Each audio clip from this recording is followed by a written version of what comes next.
che si occuperà della redazione del piano di manutenzione del centro antico.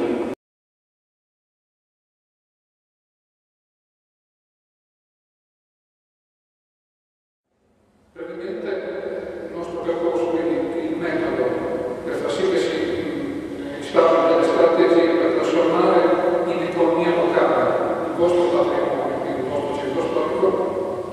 C'è un primo modulo che è l'identità, cioè che cosa avete da mettere in gioco per fare un modello di economia locale. E quindi nel vostro caso avete moltissimo un patrimonio immenso che, come diceva prima l'assessore sindaco, non è ancora conosciuto, non è stato messo a sistema.